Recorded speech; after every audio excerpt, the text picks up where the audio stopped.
Olá, este é o Assembleia Convida e eu tenho o imenso prazer em receber a deputada Clélia Gomes, do PHS, e os seus convidados, Cláudia Machado, do Museu do Jaçanã, e Fameli Júnior, do SP em Retalhos, e o assunto Cultura na Periferia. Sejam todos bem-vindos. Deputada, vamos falar da oportunidade desse debate, desse congraçamento aqui no estúdio da TV Assembleia SP. Muito bem-vinda, deputada. Obrigada, é um prazer sempre estar aqui. Dizer que são duas pessoas aqui que têm muito a nos acrescentar, porque quando a gente fala de cultura, a gente fala, eu digo, né? Eu sempre falo de... A senhora até se ilumina quando fala de cultura, quando falo de cultura, a gente fala de periferia. Sim. A gente fala do trabalho que a gente faz na periferia, do trabalho que existe e que a dificuldade de que todos têm, mas que mesmo assim a gente rebola muito, a gente briga muito e faz com que a coisa aconteça dentro da nossa periferia. A Cláudia, ela é do Jaçanã, né? Sim.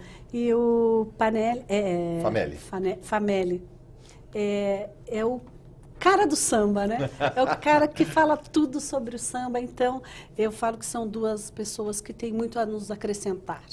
Cláudia, bem-vinda. Eu queria que você falasse também sobre esse tema.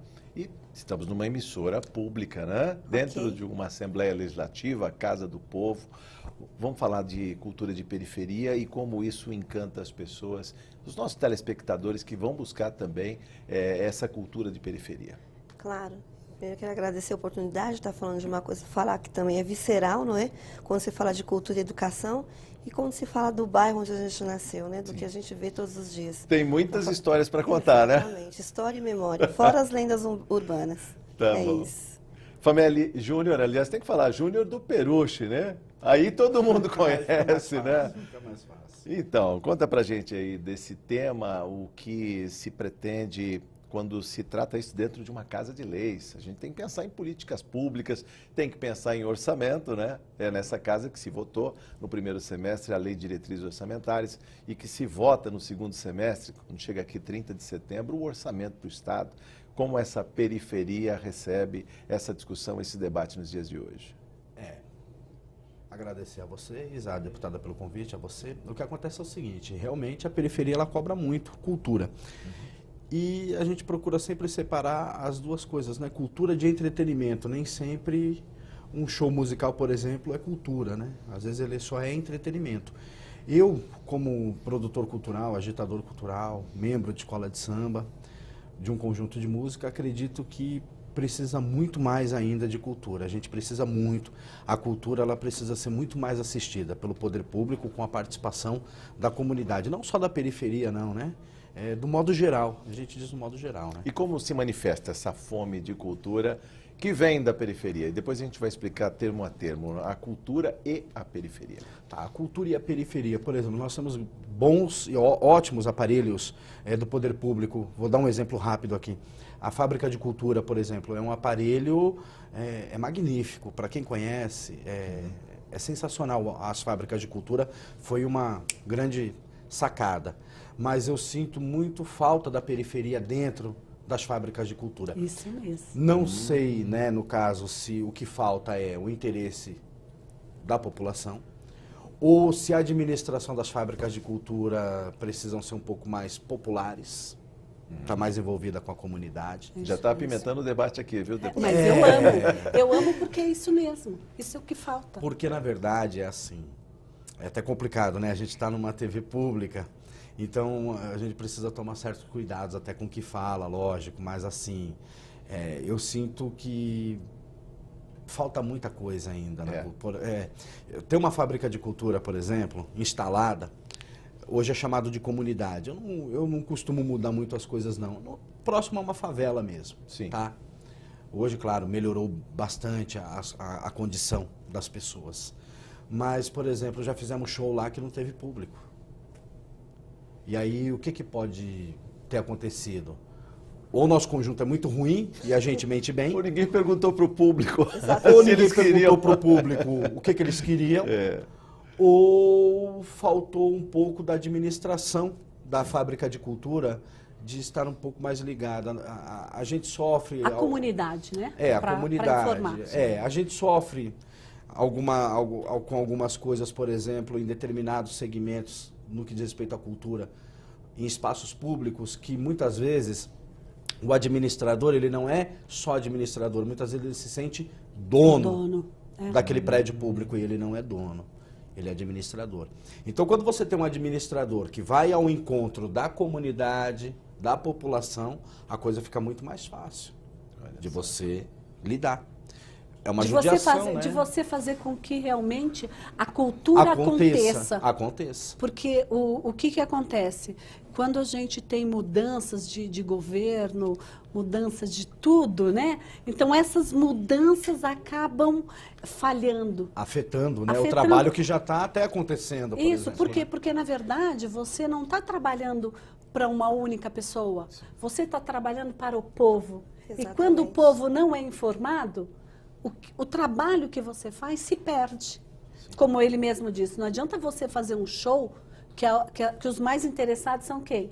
A comunidade em volta. Se você não avisa a comunidade, do que adianta fazer o show? Quem que vai aplaudir? Nós não temos o aplauso que realmente necessita, que é do povo, né? O povo tem que estar envolvido. Só um adendo. Em agosto agora, a gente estreia uma peça na Fábrica de Cultura do Belenzinho.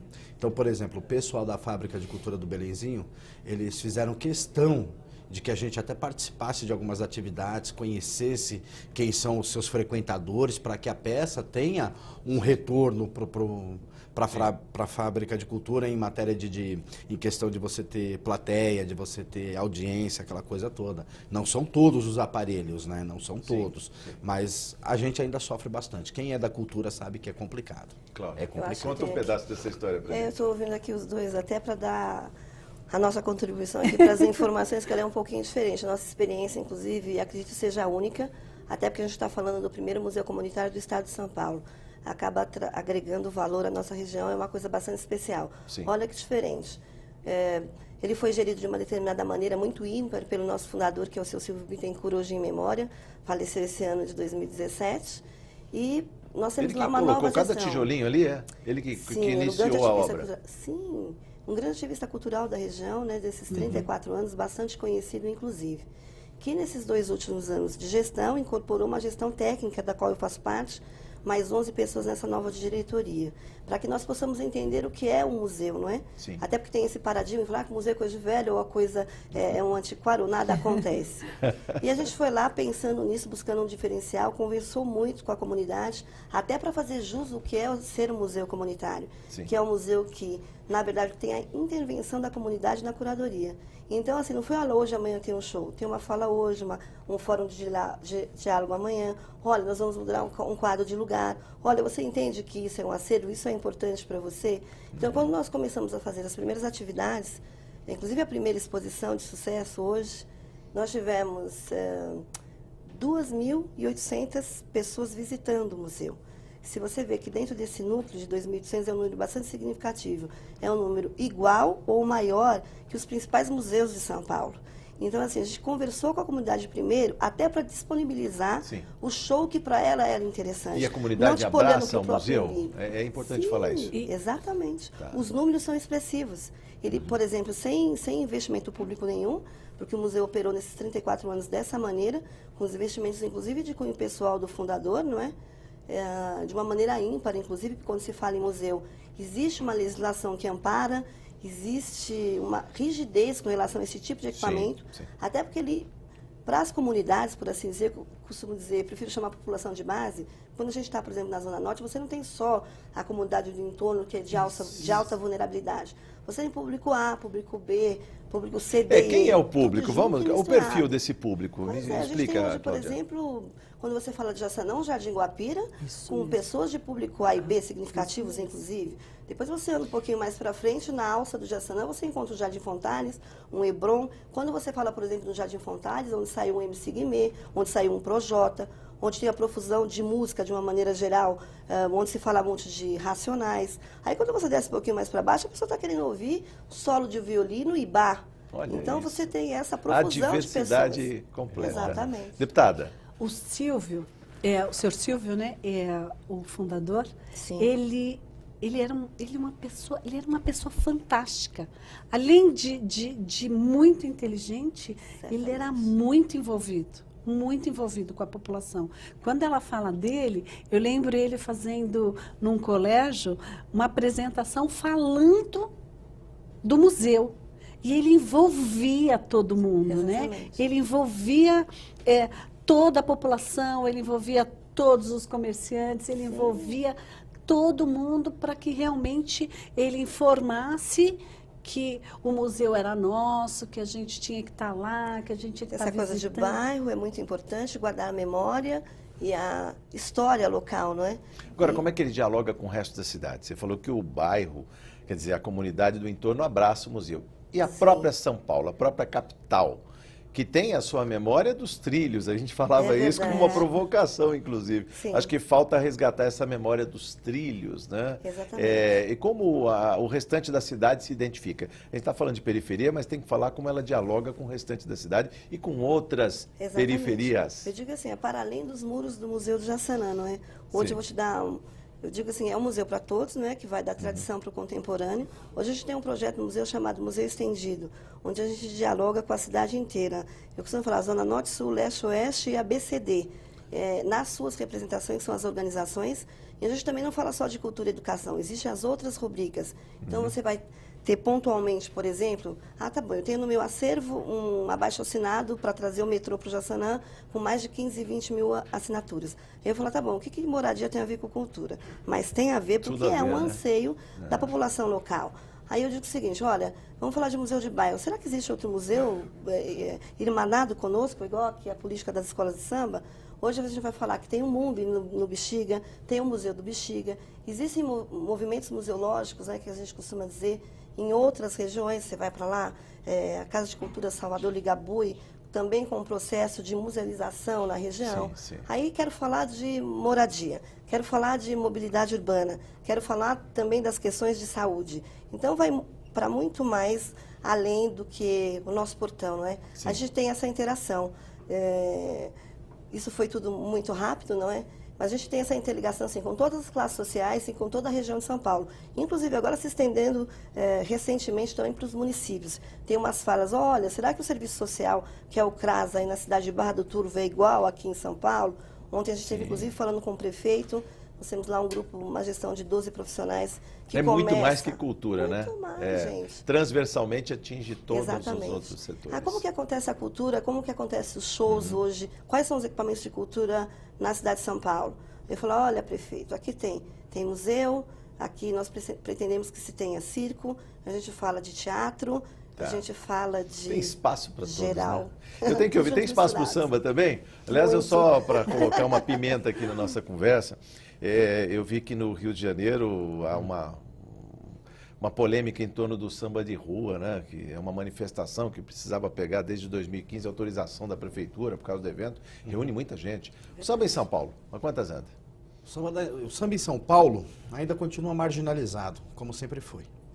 São Paulo tem a sua própria história no samba. O samba de São Paulo não é... Hoje está globalizado, mas São Paulo tem a sua própria história, não é cópia de ninguém. Né? O samba de São Paulo vem desde os terreiros de café. Isso aí vem lá do nosso interior do estado. Vem Piracicaba, Tietê, Capivari, Rio Claro, a Pirapora do Bom Jesus. Né? São Paulo tem diversas ramificações do samba. Mas continua marginalizado. É mesmo? Continua marginalizado pelo poder público. Diferentemente lá do Rio de Janeiro, que tem a roda de samba, a roda espontânea. Não, mas nós temos aqui rodas de samba em São Paulo magníficas. Eu posso te dar exemplo. Samba da 27, samba da Vela. Samba da Vela? Samba da Laje, samba do Maria Cursi, samba. São Paulo é o maior estado da federação em população, não é isso? Sim, 44 milhões de É habitantes. isso? Sim. Qual é a maior cidade da América Latina? A terceira maior do mundo é São Paulo, capital. Sim. Somos o maior consumidor de samba do planeta. É verdade. Somos o maior consumidor. Para alguém fazer sucesso no Brasil, se não passar por São Paulo, não faz. E aí me desculpa, mas eu sou bem bairrista, eu amo o meu estado. amo as 645 cidades do meu estado de São Paulo. Sim. Amo a minha cidade de São Paulo.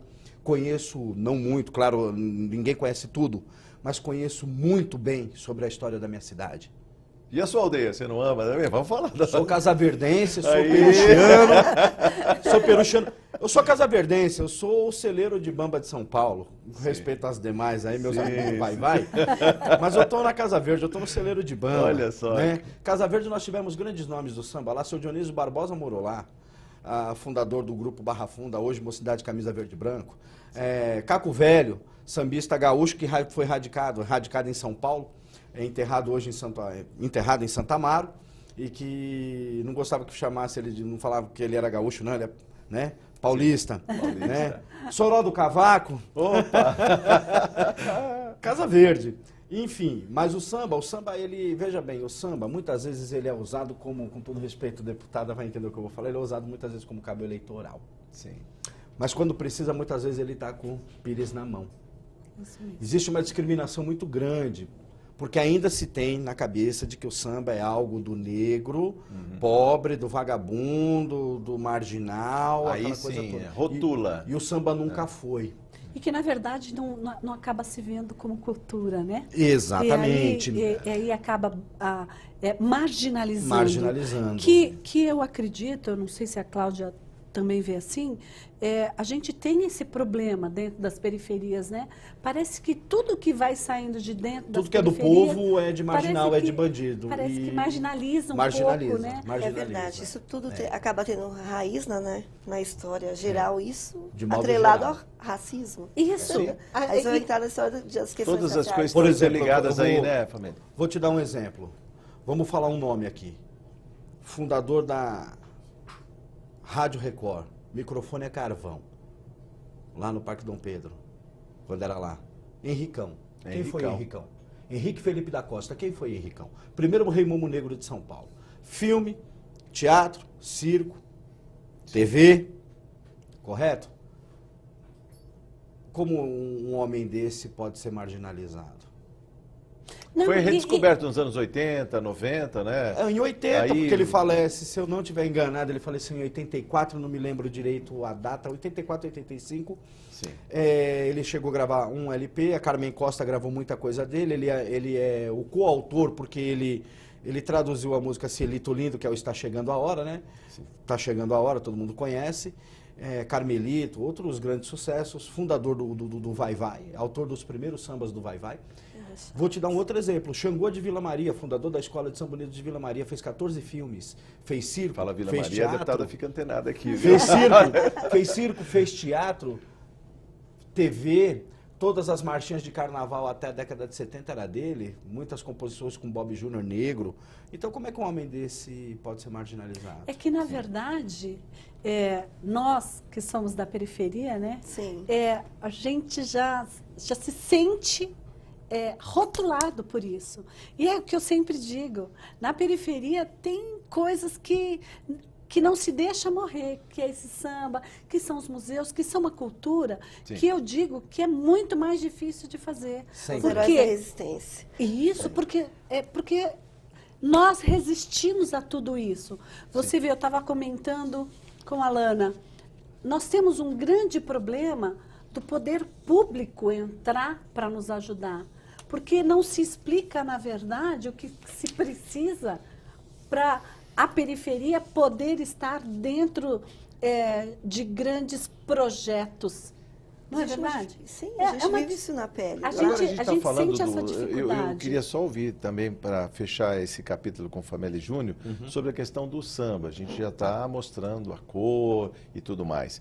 Mas não tem gente que olha o samba, na verdade, como uma super plataforma. Quando vê o carnaval, a organização que ele tem e a dimensão planetária que ele tem. Sim. Aliás, depois eu vou provocar também a Cláudia para falar sobre essa questão. Sim. Ou seja, é diferente esse samba de raiz, esse samba paulista, desse outro samba que ganha visibilidade, por exemplo, no carnaval, uma visibilidade muito maior no país inteiro e no mundo inteiro, se pode falar? Porque é um evento planetário tal e qual uma Copa do Mundo. Algumas outras cidades, estados eu não conheço bem, não sei bem como funciona, então eu Sim. costumo falar somente de São Paulo, tá bom? Então assim, só pra gente ter um parâmetro daquilo que você me perguntou, é simples. Quantas escolas de samba não estão com ordem de despejo e vai perder sua quadra? Quantas Aliás, escolas de samba... A indústria imobiliária está empurrando. Quantas escolas de samba não sofrem por causa da especulação imobiliária e estão sem barracão para fazer suas alegorias, seus carros alegóricos?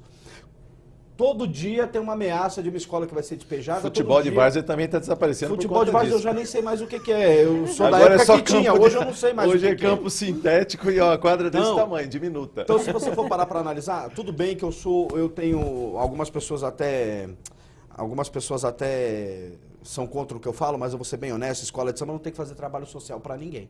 Escola de samba não tem que fazer campanha do alimento, do agasalho, ela faz por uma questão moral da coisa. Sim. Porque para você colocar 4.000 pessoas na rua, já é um trabalho social de grande tamanho. Porque a escola de samba, ela agrega. É o primo do avô, do tio, do cunhado, do primo, do vizinho, do amigo. A escola de samba já faz o papel social dela. Principalmente com relação à empregabilidade. Empregabilidade é onde eu ia chegar. Empregabilidade. Eu conheço escolas de samba que tem funcionário já há 20 anos. Nós estamos falando de 20 anos atrás. É que existe uma certa coisa com o samba de São Paulo que as pessoas lá fora desconhecem, mas o samba de São Paulo, meu amigo, há muitos anos já pratica tudo isso que a gente está falando aqui há muitos anos. Há muitos anos. Sim. Há muitos anos. É que São Paulo, a cidade de São Paulo, ela é multicultural, ela é uma megalópole. Então ela não tem só o samba.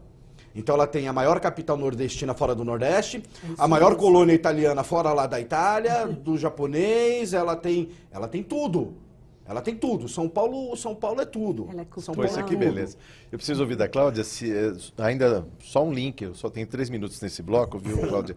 Mas é sobre o Museu do Jaçanã, se ele nasceu de um samba. É o trem das 11? Tem a ver com isso? A Vera Lenda Urbana dessa história do trem das 11. Então conta pra gente, mas depois a gente pode falar mais no segundo bloco. Mas 3 minutos para fechar esse bloco. Ok, gente. Primeiro que assim, né? Meu historiador não tá aqui para me chamar a atenção, porque virou lenda urbana, a gente tem que separar o que é memória, o que é história, o que é real. O trem das 11 nunca existiu, não é, gente? Foi só um recurso poético para dar rima e empoderamento, inclusive, para a história musical. Vai dizer que ele saía às 10h59. Pois é. O horário mais aproximado disso era 10h20, né, gente? 10h20. E eu tava para colocar na música, né? Exatamente. Ele, Olha, na verdade... perdi muito trem, viu? Perdi muito trem. Exatamente. A história também, eu digo o seguinte, o trem das 11, na verdade, ele não é do Jaçanã, né, gente? Sim. Ele estava em um outro lugar, indo para o Jaçanã. Então, jamais ele poderia ter saído de lá. Mas foi muito significativo, acabou dando visibilidade para o bairro. A partir disso, projetou outros nomes também. Eu estava aqui falando com o nosso colega, que está aqui defendendo a causa do samba, mas a gente também fala nessa história da pluralidade de São Paulo, e quando se fala em museu principalmente, até porque acaba sendo supostamente um equipamento de cultura das elites, existem outros tipos também quando se fala em música. Vamos falar de Xavantinho e Pena Branca, grandes percussores da música de moda de viola, não é? São também ali do quintal, do fundo do quintal do Jaçanã. Então, é meio que tudo junto e misturado. Zebete. O forró da região. Ventura Ramírez. Ventura Ramírez, que foi do Demônios da Garoa. A questão do samba não ajuda a atrair também nesse ponto, porque tanta gente vai buscar lá o Adoniran, vai buscar o trem do Jaçanã, que na verdade passava pelo Jaçanã. O trem é da Cantareira, né? Tem que pensar que ele saía ali do mercado central da Cantareira, seguia nos trilhos em trecho que hoje é do metrô também, indo em direção a Cruzeiro do Sul, né? Por ali. Aí ele fazia uma bifurcação, né? Uma parte ia para Cantareira, aliás, a construção da chamada Cantareira, Serra da Cantareira, na verdade o primeiro aquífero, né? Que veio abastecer São Paulo. E logo depois ele tangenciava a direita, Guapira, na verdade Jaçanã é Guapira. Ouro, Guapira, isso, olha, não errei, né? Não. E ele terminava em Cumbica, né? Isso. Onde hoje tem o aeroporto de Cumbica, a base aérea de Cumbica, a base aérea de São Paulo. Aliás, a última estação é Cumbica, né? Exatamente. A última estação. Agora os trilhos estão voltando, estão voltando com a CPTM para Guarulhos, mas não no mesmo traçado. Aliás, perdemos a memória dos trilhos. Conta pra gente. Olha, com relação a isso, inclusive, eu vou falar pontualmente, não é? Até porque também existe uma vontade da população local. Muita vontade. Por assim dizer, só na pressão, né, deputada, para trazer o metrô de volta e que ele tenha a estação Jaçanã ali atendendo as populações, principalmente por conta dessa proliferação de novas moradias no entorno do Jaçanã, que traz ali um engarrafamento na Benjamin Pereira e naquele entroncamento todo para fazer distribuição. Aliás, quem mora na Zona Norte não fica se perguntando por que um trem já não sai do Tucuruvi e vai para Cumbica direto, Nós né? também estamos loucos para saber, né, deputada? Todo mundo Estamos quer só vendo saber aqui na disso, pressão, né? que tem que voltar, Tem na que verdade, voltar, o metrô. né? Exatamente, é uma luta, inclusive, que vai retomar a luta do passado. A gente tem lá hoje, por exemplo, quando se falou a primeira vez em metrô na Zona Norte, uma que faz parte do nosso acervo, inclusive documental, um abaixo-assinado com mais de 25 mil moradores para trazer, através da pressão do poder público, o metrô para lá. Só que resolveram que ele ia parar no Tucuruvi e esqueceram de Jaçanã. A gente está retomando, inclusive, essa conversa através lá do nosso museu, para que a gente consiga. Sim, para ontem. Vai atender o aeroporto, vai passar pela gente novamente? Mas o assunto... muito, né? Pois é, mas o assunto não é mobilidade. Hoje é cultura na periferia e o Assembleia Convida volta em instantes.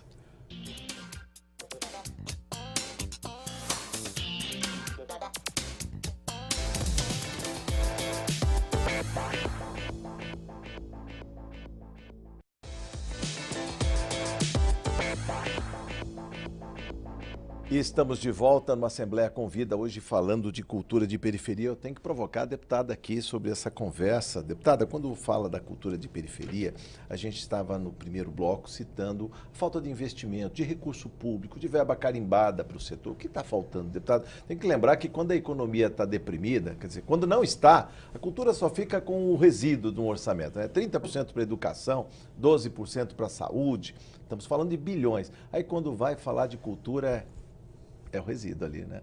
E agora, com a economia deprimida, como fazer chegar o recurso para a cultura, deputada? É quase uma provocação isso aqui. Olha, o recurso eu ainda não entendi, não consegui entender como faz para chegar. Mas eu estava conversando com a Lana, como eu estava dizendo, nós da periferia nos unimos para fazer a diferença. Sim. Eu tenho locais onde a gente investe nas festas de Natal, nas festas de Dia das Crianças, sim, a gente faz Páscoa, tudo isso a gente faz misturado com a cultura, porque a gente leva os cantores de bairros, os cantores regionais, a gente leva as fanfarras que antigamente existiam, né? As festas de bairros que nós mesmos hoje promovemos, fazemos de forma diferente, porque antigamente se existia as regionalidades, né? Da Zona Sul, Zona Norte, Zona Oeste. Então, se existia tudo isso, essa cultura, hoje... Ela se perdeu de alguma maneira, porque a cidade foi expandindo, né? Eu falo que ela teve um crescimento tão desgovernado, né, que acabou se perdendo tudo isso. Muito. Hoje, quando você fala de um bairro, né, que vai ter uma festa de um bairro, nossa, é muito difícil você trazer o povo para a rua. Sim. Os donos da praça, os donos da rua. As pessoas estão mais nas suas casas, né? Elas trancados, trancafiados, protegidos com grades, concertinas, câmeras. O medo, né? Eu acho que tem muita coisa também do medo. As pessoas, as famílias, assim, eu né? acredito que hoje, pela falta de tudo que tem, sim, as pessoas elas acabaram se reservando em ver o que tem na televisão, o que tem na mídia, fazer um outro tipo de cultura ou de entretenimento no final de semana, ou então nesses próprios dias que a gente quer trazer o povo para a rua. Eu acredito que o carnaval é uma das coisas que leva o povo para a rua, né? Sim. Mas eu acredito que o povo precisa de muito mais do que, sim, só o carnaval, né? A gente precisa resgatar tudo isso que vem morrendo ao longo do tempo. Sim. Cláudia. Diga. Explica pra gente isso aí também, porque as pessoas também estão introspectas nos seus dispositivos móveis, nos seus celulares. E a vida? Essa vida que pulsa na rua. Então, eu vou fazer um gancho aqui nas falas da deputada com relação a como como incentivar a população a vir para a rua, como dar acesso à cultura, até porque, na verdade, a cultura acaba sendo um direito da população. Isso mesmo. E fala diretamente com investimento financeiro. Quando eu escuto aqui nosso colega falar que várias escolas de samba estão perdendo espaço público, recebendo ordem de despejo, a minha pergunta vai a seguinte: gente, cadê a movimentação nisso? Cadê o pedido de tombamento dessa área, porque é um ponto de cultura significativo para a população? Sim. Onde Tem uma estão os identidade, decisores, né, que impedem mecanismos como esse de acontecer? Uma briga nossa no museu, da nossa equipe técnica, inclusive, que trabalha muito com indicadores, com muita pesquisa primária. A gente tem lá, que eu costumo dizer para não errar, graduados, graduandos e mestres. Quando você olha, por exemplo, para o erário público, você vê contingentes financeiros estratosféricos, direcionados às elites. Os 3 maiores arrecadadores, por exemplo, de erário público, de toda essa grana que a senhora disse que não consegue acessar, são figurinhas carimbadas. A gente não está nem promovendo nenhum tipo de demérito com relação ao trabalho, nem questionando. Por que não pulverizar em entidades menores que alcançam ali o objetivo? Né? Por que não? Qual é a seguinte, dificuldade? olha, que existe aí uma responsabilidade de ambas as partes. Falta muito profissionalismo, não é? Na busca desse erário público.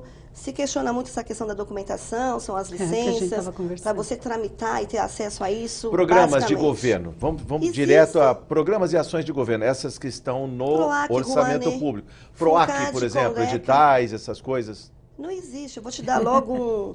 Não existe, Vamos é falar impressionante. do Jaçanã em específico, né? Pronto. Olha, a gente falou, por exemplo, de um edital. Vamos falar aqui no valor baixinho. Agente de cultura, salário R$1.000, 4 horas de trabalho para buscar fomento na região. Aí, quando eu olho no mapa, quem participou?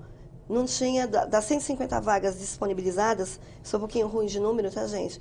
Existia 2 candidatos na região. A gente está falando que existem 3.000 moradores na região do Jaçanã. Que seriam multiplicadores, Exatamente. capazes de fazer Eu olho e isso. falo, gente, será que não tem ninguém, não tem um garoto que fala de grafitismo? Será que não tem alguém que trabalha com a terceira idade? Será que não tem alguém que fala de música clássica ou de samba?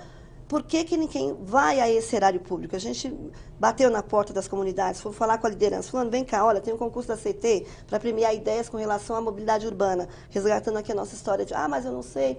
Aí a gente tem aqui um apoio técnico. Olha, vamos ler o edital, vamos verificar se você tem alguma ideia que abarque tudo isso. Caso você tenha dificuldade de escrever, nós temos lá uma equipe técnica para tanto. Vamos escrever a família de João, Maria e Benedito, para pleitear essa verba pequenininha de R$1.000 para começar a falar em cultura na região. Aí vamos aqui para os números mais altos, por exemplo. Olha, eu quero fazer uma... Tem essa coisa da perseguição, quando fala de racismo indiretamente, sim. Da marginalização da música, quando se fala de hip hop e de rap. Olha, também chamei nossa equipe que olha, todo mundo acha que tem que ter a maioridade penal, que o menino de 16 anos é muito agressivo nas letras do funk, tem uma discussão a respeito do pancadão, como nós podemos contribuir enquanto equipamento de cultura. Mas aí tudo é formador de cultura, tem que olhar, né, os Tem que limites. olhar como Chamei todo mundo. Falei, por favor, venham aqui. Gostaria de escrever um edital. Como esse agora que abriu recentemente, a gente recebe aí, tem um observatório de editais no nosso grupo. Olha, saiu um edital, R$300 mil disponibilizado. Quem são as lideranças? Cadê os meninos que fazem cultura? Nós vamos a esse erário público que é um direito da população. Seja profissional. Você sabe como encartar um CD, escrever uma página, essa coisa da batalha. A gente tem um projeto lá no museu chamado Música de Gaveta, que está inclusive tramitando para aprovação no FUNCAD. Um FUNCAD, por exemplo, que não tem limite de valores para você pleitear a verba pública e que existe, por exemplo, valores significativos no fundo e 300 participantes numa cidade. Só no meu bairro, 300 mil moradores. Sim. Então, cadê o menino que não vai buscar esse Quero dinheiro? ouvir o Famelli também, por favor, me ajude nesta empreitada. Porque aliás, eu perguntei para a Cláudia o Museu do Jaçanã, mas não perguntei o São Paulo e Retalhos. Faltou dizer. Maior acervo sobre o São Paulo, sobre a história, a música de São Paulo, o samba do planeta. E não é só o samba, não, tá? A origem da música paulista tudo na rede rural, social ela também, rural. é fácil de Tem encontrar. bastante, fácil de Exato. encontrar. A gente fala de Alvarenga e Ranchinho, Raul Torres, Inesita Barroso, até, apesar de Inesita Barroso ser paulistana, a Rocine Tavares, Mário de Andrade, Vieira, Vieirinha, Tião Carreiro, Sim. quem você puder imaginar. É tudo. A verdadeira música paulista, a origem dela é rural. É o cateretê, a caninha verde, o desafio, o samba lenço, o samba de bumbo, enfim, tudo isso. Mas a questão da cultura é o seguinte, nosso maior problema qual que é no Brasil? É a política. Esse é o maior Eu problema. já diria que é o contrário. A política é Não, um não, jeito de... não a nossa. Não, Não, não a a nossa. forma. Não a nossa. A nossa política é o maior problema. Você coloca lá... O secretário municipal de cultura de São Paulo, eu nem sei direito o nome dele, Stur, um negócio assim. André Stur. O que esse cara entende de cultura que eu não sei? Ele é do Explica ramo de pra mim. cinema, né? É do ramo de cinema. Então vamos falar só da cultura de cinema. O SP Retalhos produz todo ano 3, 4 documentários sem um real do governo. Nós temos lá mais de 30 mil horas de entrevista com sambistas que nem vivos não estão mais. Pérolas de documentário. Preciso não é nem que eu não precise do governo, não é isso? Sim. Se tivesse o apoio do governo, a coisa sairia muito Seria mais bem melhor. feita, muito melhor e institucionalizada. Tudo que nós fazemos é sem um real do governo. Sabe quanto que é o cachê numa fábrica de cultura? Para um conjunto, para uma peça de teatro? Não tenho ideia. Então, nem queira ter. É. Nem queira ter. Nem E queira ter. Isso porque ela está dentro Da cultura. da cultura. Da cultura. Dentro Só da pra, periferia. só pra, até para não parecer que eu sou arrogante, mas eu sou, não muito, mas eu sou. É assim, você coloca, já imaginou colocar, você entende de panificação, não? Já imaginou Só como pães, Já adoro imaginou pão. colocar você lá para produzir pãezinhos? Não Ia dá, ficar uma né? coisa meio estranha, né? É mais ou menos o que acontece na cultura, na saúde, na educação, no esporte, em tudo que você puder imaginar. E a cultura não é diferente. Veja só, o Clube do Choro foi retirado do Museu da Moca, do Teatro da Moca, porque, segundo o secretário de Cultura, não é tradição. Não é tradição. Acho que ele nunca ouviu falar do Isaías do Bandolim, então. Acho que ele não sabe o que é chorinho. Acho que ele não sabe... Me desculpa. A cultura, então, o que fica aparecendo aqui no Brasil, a cultura ela tem que ser só erudita. Sim. Só erudita. Então, por exemplo, num teatro municipal, não pode ter lá uma dupla de rap, não pode ter uma dupla caipira. Eu não falo sertanejo, São Paulo não tem sertão, então vamos falar dos caipiras, né? Sim. Meu negócio é caipira, eu sou caipira. Sou caipira da Casa Verde, mas sou caipira. Então é assim... É tudo muito complicado. Não dá pra gente também pontuar isso, aquilo outro. Alguém falou aqui, por exemplo, de tombamento. Escola de samba vai, no coração financeiro da América Latina, aquela escola de samba nunca poderia ter sofrido certas coisas que sofreu, como, por exemplo, a ameaça dela sair de lá pela questão do metrô. Desvia o metrô, mas não tira o vai do centro do coração de São Paulo, onde ela está. Aliás, faça-se uma estação e põe o nome de vai. Vai. Exatamente. Mesmo porque ela está ali, ela é de 1930 oficializada, ela é de 28, então ela está ali, seria 87 anos, é isso? 87. Vamos usar essa data. 87 anos. Não existia nem metrô, não existia, nem sei se Prestes Maia Bom, já tinha ideia do metrô. talvez os projetos do Prestes Maia, o sim. Prestes Maia que foi Do chamado de Avenidas, louco. é, Mas já com pensando. certeza o Prestes Maia faria o metrô sem colocar a mão no Ele desviaria, no né? vai, ele desviaria. Sabe qual que é o problema? É esse. O problema é que a gente coloca lá pessoas que não são tão preparadas assim, até porque eu não confio muito em um só diploma.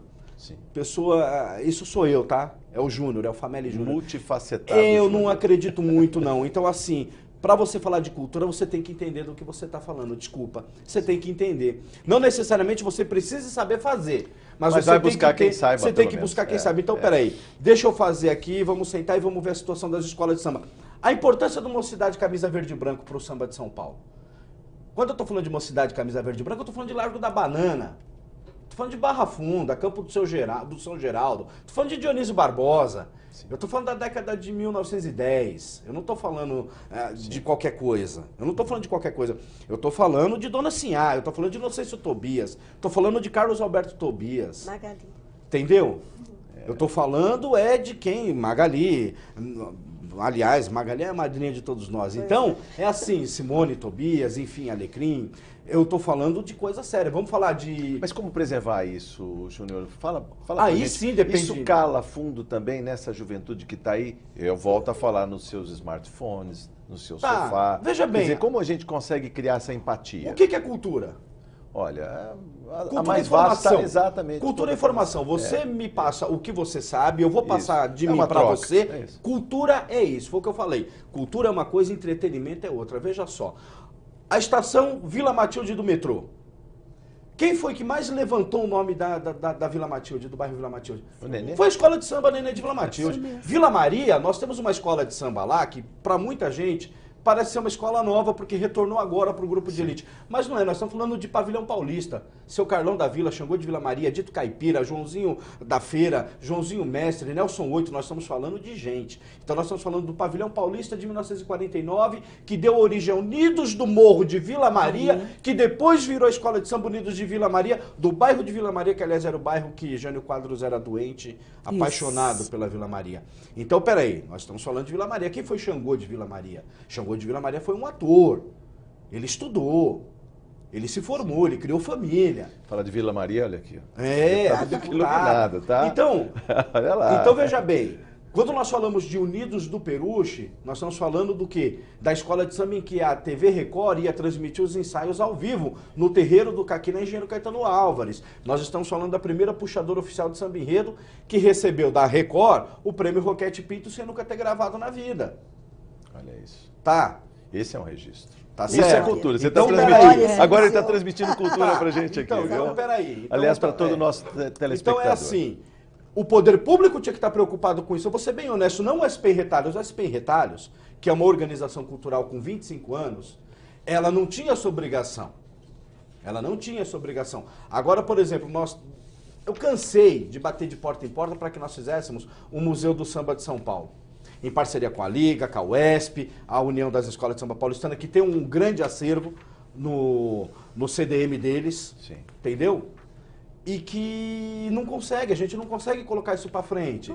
Não sei se o interesse é político, ou se isso não é interessante, ou se realmente a cultura popular, aquilo que é do negro, do branco pobre, talvez não seja... Mas não é pela Interessante. cultura que este negro, esse branco pobre, se sobrepõe, a autoestima dele, eu quero ouvir É uma também. ferramenta, não é, gente? De Não é? mobilização De interesse identidade popular, e de sim. projeção hoje com as Sim. redes sociais, isso não, Sim. não é até o um que eu digo passaporte agora. para uma vida melhor? Eu acabo trazendo até para a responsabilidade da população. Quando você fala o poder público também, quem escolheu esse poder público que está aí foi a população. Pois é. Eu vou um mesmo. pouco mais embaixo. Eu acho que assim, a ferramenta para tudo isso é capacidade analítica, é educação, é cultura de base, é mobilização. E eu volto aqui brincando, falando com a nossa deputada, é pressão, né? Porque eu fui lá nela, falou, olha, o político falar para mim, olha, eu não posso fazer nada, eu vou apenas pedir. Eu falei, então, eu estou fazendo Peça. como...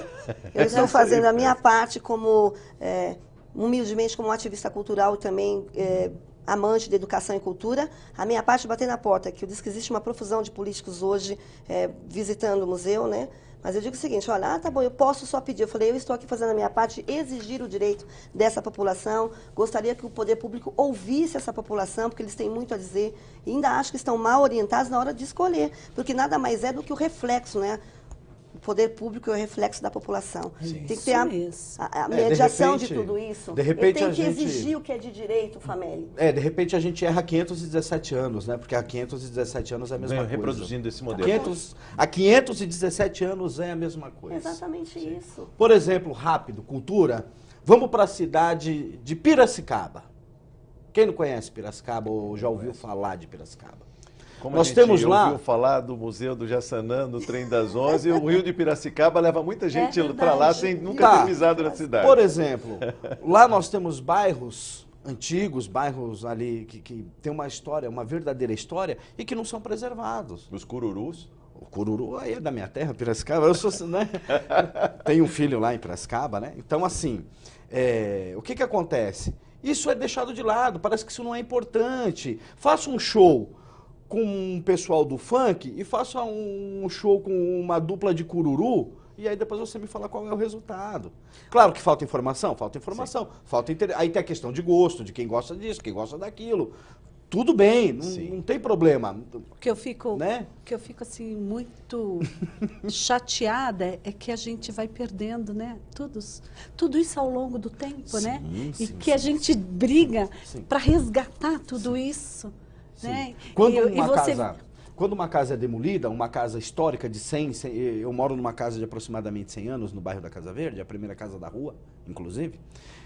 Quando uma casa antiga é derrubada, é colocada abaixo, ali morreu metade da nossa história. É isso mesmo. A referência. Morreu. A referência. Morre. Não, Vai embora. tudo bem. A casa Sim. apresentava risco, tinha que ser derrubado. Sim, Olha, a não, gente não. entende. E em qualquer lugar do mundo ela seria preservada e ficaria... Então, no Brasil não é preservado. No Brasil não é, por exemplo, nós temos a escola de samba aqui mais antiga em São Paulo em funcionamento. Lava Pés?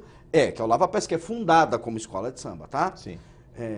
O que acontece? Ela está no 4º grupo hoje, se eu não estiver enganado. Ela perdeu seu espaço Sim. no Glicério. Sério.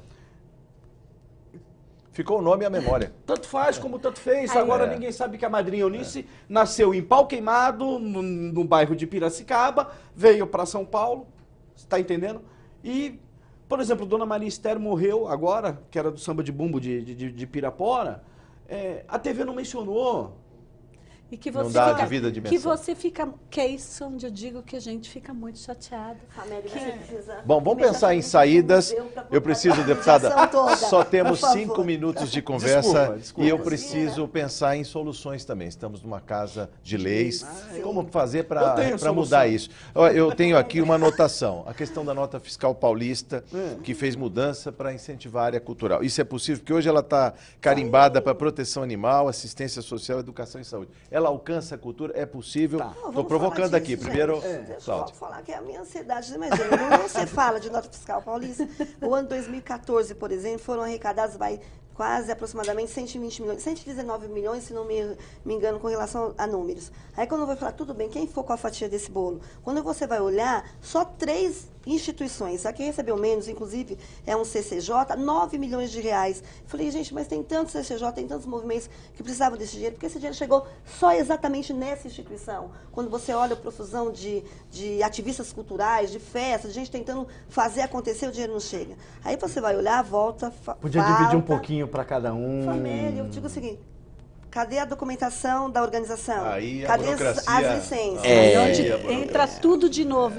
Aí é aquele ciclo vicioso. A pessoa desiste no meio do caminho, existe a dificuldade, volta a falar. Existem os 3 catalisadores de um volume inimaginável de erário público em cultura que acabam ditando a regra do jogo, né, gente? Mesmo. E quem precisa realmente acaba desistindo no meio do caminho. Aí eu vou falar em nome dos ativistas culturais. A gente tem que orientar a população, a gente tem que orientar para além dos muros do museu. A gente fala de cultura e educação, mas quando eu falo, eu chamo alguém de moradia, eu chamo o cara de saúde, eu chamo o Joãozinho do esporte. Até porque se o rapaz, a família não tiver a sua casa, vai fazer cultura como? Quem não tem o que comer, quem não tem onde morar, vai fazer cultura como? Só um adendo do que você falou da verba, não precisa, por exemplo, cortar a verba das escolas de samba. Eu tô falando de São Paulo, tá? Outra cidade, outro estado, infelizmente eu não sei como funciona, eu não posso dar palpite. Vou falar da minha cidade. Não precisa cortar a verba das escolas de samba, porque aquele cachê também que é pago pela prefeitura para fazer aquele carnaval imenso e que dá emprego, aquele cachê é irrisório. Com todo respeito, viu, prefeito João Dória? O senhor, quando foi secretário do Mário Covas na década de 80, ajudou muito mais o samba do que hoje. Ele pensa que não, mas a gente já conhece a cresceu história muito. Dele. Hoje tem uma São Paulo com 50 bilhões de orçamento. Compreende? Né? Então vamos lá. Pode muito bem devolver o sambódromo ao sambista, Sim. porque Luiz Erundina deu o sambódromo para o sambista. Nunca foi do sambista. Nunca foi do sambista. Sambista ali não faz atividade. Ah, mas a culpa é do sambista. Será que a culpa é do sambista? Não sei. Eu tenho minhas dúvidas, né? Sou nascido e criado dentro de uma escola de samba. Agora, olha só. Você cortar a verba do carnaval... Já emenda a sua consideração final aí, por favor. Família. Cortar a verba do carnaval, porque a pasta da saúde e da educação precisa, é só gastar a pasta da educação e a pasta da saúde e da segurança direitinho, como manda o figurino, que não vai faltar dinheiro. Não falta dinheiro no Brasil. Exatamente. O que está faltando é acabar com todos os caráteres duvidosos do país. Aí a coisa começa a Aí vai funcionar. sobrar dinheiro. Eu preciso só ouvir para fechar essa conversa, Desculpa. deputada, por favor. Não, o que faltou dizer, deputada? E a sua saudação aos convidados, né? Primeiramente, eu queria agradecer... Arrependida de ter me chamado. Não, Nem que a isso, pouco. não. Eu falo que política é isso, né? Política é você provocar, é você dizer, é você falar o que acontece realmente, principalmente para nós. Nós 3 somos de periferia. Exatamente. Então, nós principalmente sabemos o que é tudo isso. Eu quero agradecer a Cláudia, quero agradecer ao Fameli por tudo e dizer, Fameli, vamos trabalhar, que nós estamos atrás do nosso museu do samba. Olha aí, então, uma boa pauta. eu digo, Sim, eu digo e repito, sabe que eu não sou mulher de brincadeira, não. Sei, Então vamos sei, atrás sei. que a gente consegue. Cláudia, deputada está aí. Vamos Eu já fui trabalhar. lá bater na porta. Isso Eu mesmo. costumo dizer que eu sou a maior pedinte. Não passa tem na porta do problema, museu. porque eu aprendi isso. Aprendi que a gente tem que pedir, a gente tem que fazer o nosso papel. E como poder público, eu vou fazer o meu papel. Conte comigo. Já tem feito, viu? Tem ajudado. Deputada Clélia Gomes, muito obrigado. Imagina, eu Cláudia que Machado, agradeço. muito obrigado. Eu que Volte agradeço mais a vezes à TV oportunidade. Assembleia. Fameli Júnior do Peruche, volte mais vezes. Muito obrigado. Prazer conversar com vocês. Obrigado por sua audiência. Até o próximo Assembleia Convida. Espero você.